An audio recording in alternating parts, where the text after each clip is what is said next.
சற்று முன் கிடைக்கப்பெற்ற மிக மிக முக்கியமான செய்தி ஒன்று வெளியாகியிருக்கு. KN நேரு மற்றும் அன்பில் மகேஷை வீடு புகுந்து தூக்கிய அமலாக்கத்துறை. அமைச்சர்கள் KN நேரு மற்றும் அன்பில் மகேஷ் ஆகியோரின் தொகுதிகளை CBI மற்றும் CPM ஆகிய இரு கட்சிகளும் கேட்க முடிவெடுத்திருப்பதாக தெரிய வந்திருக்கிறது.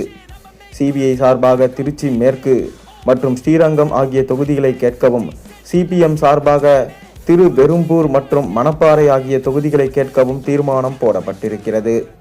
மேலும் இம்முறை எப்படியாவது தங்கள் சொந்த தொகுதிகளில் வெற்றி பெற வேண்டும் என பணத்தை வாரி இறைக்க கிட்டத்தட்ட 4000 கோடி இறக்கி உள்ளார்களாம். இந்த 5 ஆண்டுகளில் லஞ்சமாகவும் ஊழலாகவும் சேர்த்த பணம் கிட்டத்தட்ட 4000 கோடி, அதாவது அதில் ஒரு பங்கு 4000 கோடியை செலவு செய்ய திட்டமிட்டிருப்பதாகவும் தற்போது தகவல்கள் வெளியாகியிருக்கிறது.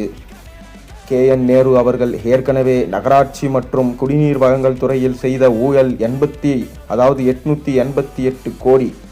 இது தற்போது அமலாக்கத்துறையின் வசம் சிக்கியுள்ளார். ஆனால் இன்னும் கைது செய்ய நடவில்லை. அதனால்தான் KN நேருவை தேர்தலுக்குள் கைது செய்வோம் என்கின்ற விஷயமும் வெளிவந்திருக்கிறது.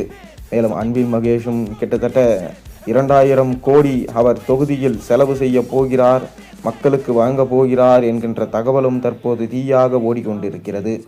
இதனால் தான் இருவரும் CBIயின் வளையத்திற்குள் சிக்கியுள்ளார்கள்.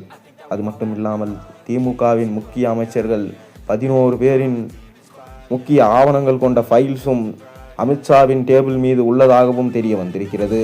இன்னொரு புறம் எடப்பாடியே ஒரு ஃபைலை ஆளுநர் RN ரவியிடம் சமர்ப்பித்திருந்தார். ஆனாலும் இன்னும் CBI எந்த விசாரணையும் நடத்தவில்லை. காவல்துறையும் அவர்கள் மீது எந்த FIRம் பதியவில்லை. இதை 3 முறை கூறியும் இன்னும் FIR அவர் மீது போடவில்லை.